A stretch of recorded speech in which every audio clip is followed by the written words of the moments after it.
यजुर्वेद अध्याय नंबर 40 के मंत्र नंबर 15 में स्पष्ट किया है कि वायु अनिलम बसमांतम अथिदम अमृतम, वायु अनिलम अमृतम अथिदम बसमांतम शरीरम, ओम कर्तु समर किल्वे समर और कर्तुम समर। ओम नाम का जाप काम करते करते सिमरण करो, विशेष कसक के साथ यानी श्रद्धा के साथ स्मरण करो, किलबलाहट के साथ ररंकार धुन से। यानी एक ऐसी ररंकार धुन, ये नहीं ये नाम देते हैं 5 नाम, उनमें नहीं। ररंकार का अर्थ है जैसे मरता हुआ आदमी अपनी जीवन याचना करता है, ऐसे इस मंत्र में श्रद्धा रखे जो भी जाप करे। तो कहते हैं फिर और काम करते करते सिमरण करो, ओम नाम का जाप करो। तो ऋषियों ने ये जान लिया कि ओम इज द मंत्र ऑफ कंप्लीट गॉड। इन्होंने जैसे यजुर्वेद अध्याय नंबर 40 के श्लोक नंबर 15 में तो ब्रह्म अपने विषय में बता रहा है कि मुझ ब्रह्म का ये एक ओम मंत्र है। यजुर्वेद के 40वें अध्याय के अंतिम श्लोक अंतिम अध्याय इस यजुर्वेद का, उसमें स्पष्ट कर दिया है। गीता ज्ञानदाता कहता है कि वो पूर्ण परमात्मा तो प्रोक्ष है, वो तो गुप्त है, वो तो ऊपर सतलोक में रहता, तेजों में लोक में रहता है, और मैं ब्रह्म हूँ, मेरा ओम मंत्र है। मैं ब्रह्म खम माने अंतरिक्ष में रहता हूँ, यानी ब्रह्मलोक में रहता हूँ। मेरी साधना करेगा तो मुझे प्राप्त होगा। तो यह कंसेप्ट क्लियर कर दिया कि वो तो प्रोक्ष है। और फिर उस प्रोक्ष परमात्मा को, गुप्त परमात्मा को, जैसे संसार रूपी वृक्ष की जड़ें जमीन में गुप्त रहती हैं, वो प्रोक्ष है और वहीं से सब कुछ हो रहा है। तो जैसे गीता जी अध्याय नंबर 4 के श्लोक नंबर 32 और 34 में कहा है कि उस तत्व ज्ञान को जो परमात्मा ने आकर बोला है वो तत्व ज्ञान है, सच्चिदानंद घन ब्रह्म की वाणी में। उस ज्ञान को तत्वदर्शी संतों के पास जाकर समझो, उनको दंडवत प्रणाम करने से और फिर नम्रतापूर्वक प्रश्न करने से वो तत्वदर्शी संत तुझे उस परमात्मा के बारे में जानकारी देंगे। गीता ज्ञानदाता कहता मैं नहीं जानता उसके विषय में। अब ये यजुर्वेद अध्याय नंबर 40 के श्लोक नंबर 10 से लेकर 13 में कति कंसेप्ट क्लियर वही किया है कि कोई तो परमात्मा को जन्म लेने वाला बताते हैं साकार, कोई कहते हैं वो असंभवात, वो जन्म लेता ही नहीं, उत्पन्न नहीं होता, वो निराकार। इसकी जानकारी वो धीराणाम माने तत्वदर्शी संत जिनका टिकाऊ ज्ञान है वो बताएंगे, उनसे सुनो। तो इससे सिद्ध हो गया कि वेद ज्ञानदाता और गीता ज्ञानदाता एक है। ये कहता कि मैं भी उस वास्तविक ज्ञान से अपरिचित हूँ। तो इन ऋषियों को वो तत्वदर्शी संत मिला नहीं। यजुर्वेद अध्याय नंबर 40 के मंत्र 15 से ले लिया कि ओम नाम उस पूर्ण परमात्मा का है, और उधर से ब्रह्मा से के लोक वेद से काल के द्वारा दिए गए ज्ञान से उसने ये हठ योग आकाशवाणी की थी, तप करो तप करो। और फिर कहा था अब चलो सृष्टि करो। सूक्ष्म वेद में परमात्मा ने कहा था ब्रह्मा जी को, काल ने क्या बोला, तपो तपो कर वाक्य सुनाया, लोक रचो बल मेरी माया। कि एक तपो तपो कर आवाज कर दी उसने काल ने, और जब तप कर दिया, जब कहा लोक रचो बल मेरी माया, कहती है सब मेरा जाल है, अब लोक रचो, अब सृष्टि रचो, तुम जाओ, वो चार्ज होगी बैटरी, अब अपनी बर्बाद करो। तो यहाँ इन ऋषियों ने कुछ अज्ञान कुछ ज्ञान, जैसे ब्रह्मा जी से प्राप्त ज्ञान से हठ योग शुरू करा। ब्रह्मा जी ने बताया कि मुझे परमात्मा की आकाशवाणी, मैंने 1000 वर्ष तप किया, फिर आकाशवाणी हुई कि सृष्टि करो। तो ये भी उन्होंने परम अक्षर ब्रह्म की वाणी मान ली, या थी काल की वाणी आकाशवाणी, और उधर से ओम नाम वहाँ से ले लिया। गीता जी अध्याय नंबर 4 के श्लोक नंबर 8 में लिखा कि अर्जुन यदि तू हट करके बैठ गया एक स्थान पे तो तेरा निर्वाह कैसे चलेगा। तो कहने का भाव यह है कि हठ योग नहीं करना किसी भी शास्त्र में नहीं लिखा है। अब आपने सुन लिया यजुर्वेद अध्याय नंबर 40 के मंत्र नंबर 15 में स्पष्ट किया है कि ओम कर्तु समर किल्वे समर और कर्तुम समर।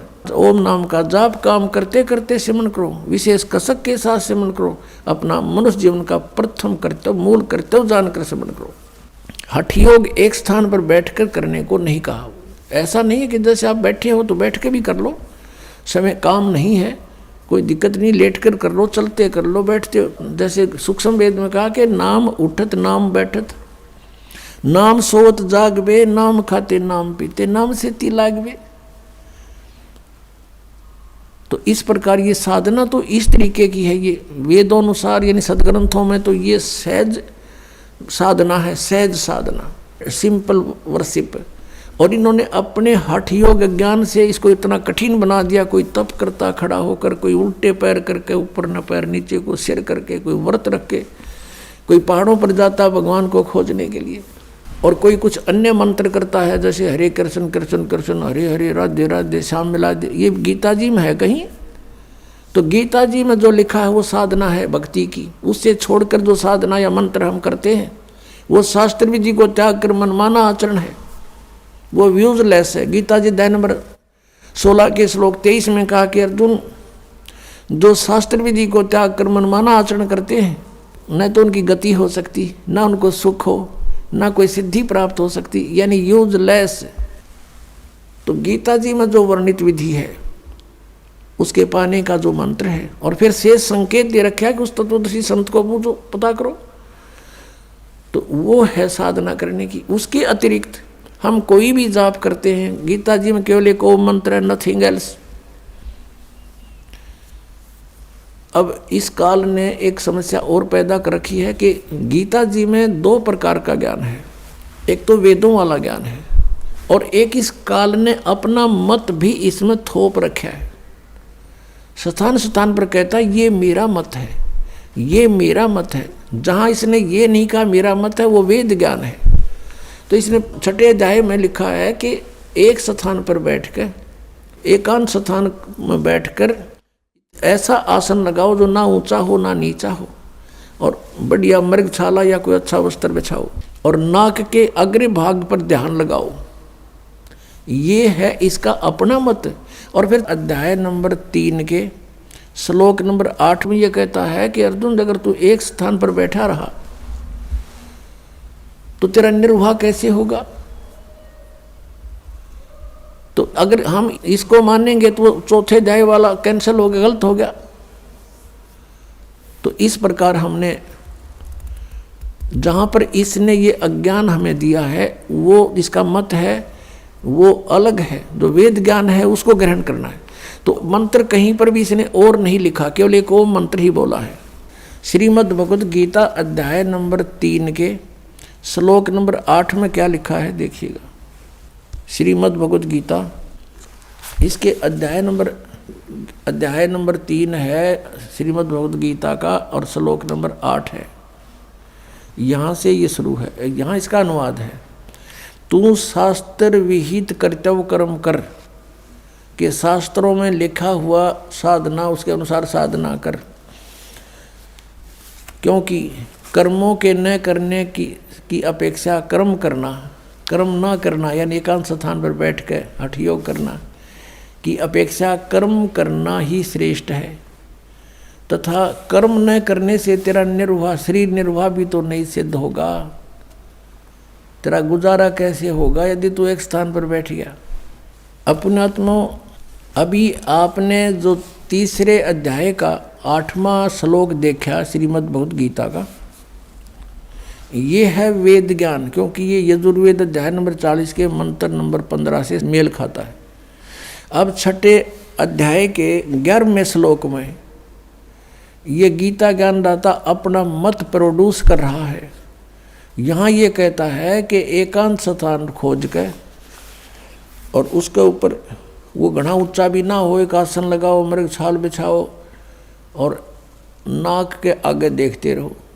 बस ये साधना बता रहा। ये इसका अपना मत है, ये हमने नहीं मानना, क्योंकि जो वेद ज्ञान है वो सत्य है, और वेद ज्ञान जो है गॉड गिवन है, प्रभु दत्त है। कबीर परमात्मा ने इस काल के अंतःकरण में फीड कर दिया था इसके कंप्यूटर में, और फिर वहाँ से निर्धारित समय भर दिया था। उसके बाद अपने आप, जैसे 9 महीने के बाद बच्चा अपने आप बाहर आता है, कोई वश नहीं चलता किसी का, ऐसे ही 5 वेद बाहर आ गए, इसके सांसों के द्वारा बाहर आ गए।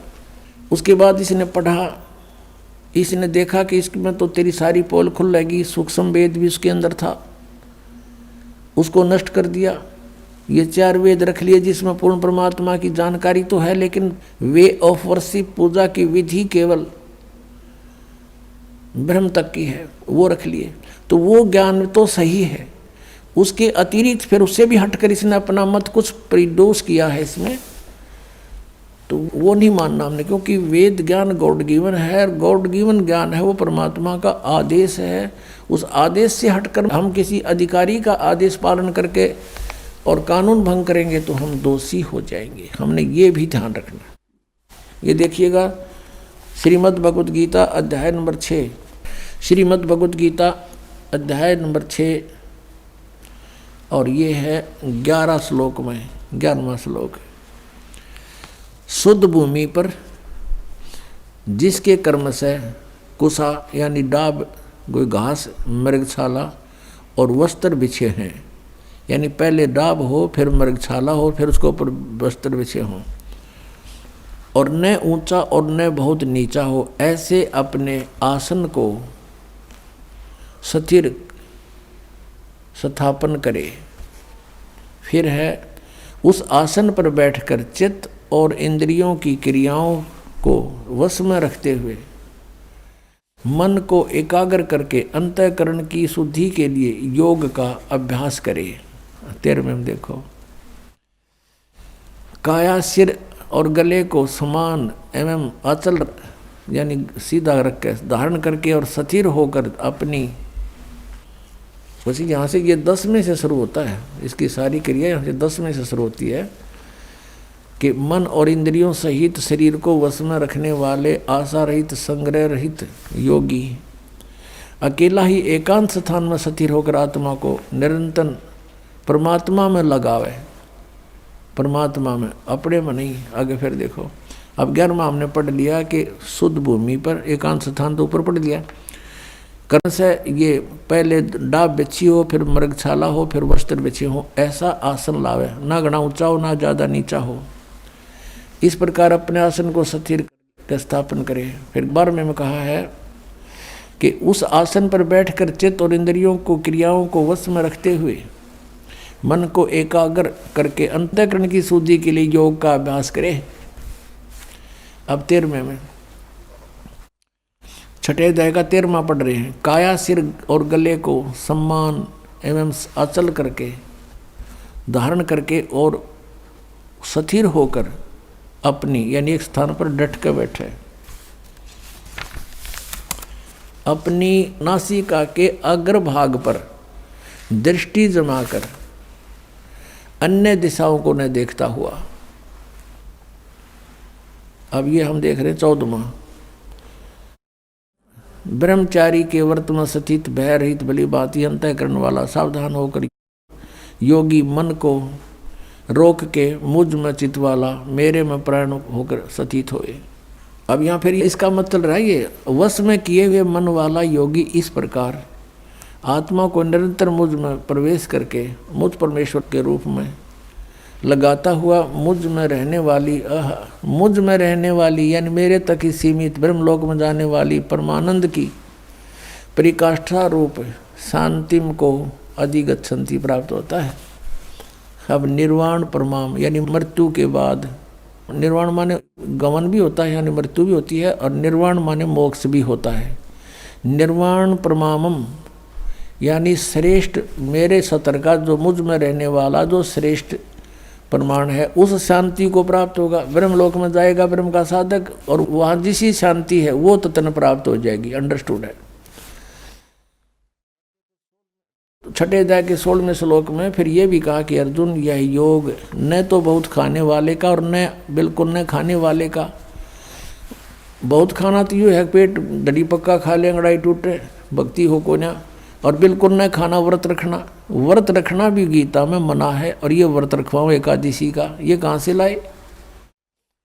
और न बहुत सहन करने वाले, सोने वाले का, और न अधिक जागने वाले का सिद्ध होता है। यानी अब ये साधना भी जो इसने बताई है काल भगवान ने, ब्रह्म ने,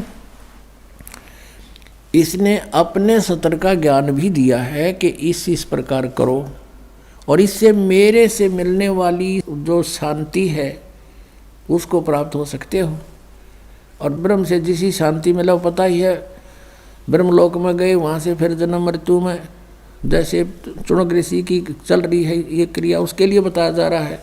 तो ये छठे अध्याय का है, ये 10 से लेकर और अभी आपने 15 तक पढ़ा, 16 तक पढ़ा। 16वें में तो ये भी कंसेप्ट क्लियर कर दिया है कि व्रत रखना भी व्यर्थ है, और ये एकादशी का व्रत तो बहुत महत्वपूर्ण कर बताते हैं। तो ये लोक वेद है, दंत कथा है, इनकी वेद शास्त्र विधि रहित ज्ञान है, उसके करने से कुछ भी लाभ नहीं होगा। गीता जी अध्याय नंबर 16 के श्लोक नंबर 23 के अनुसार।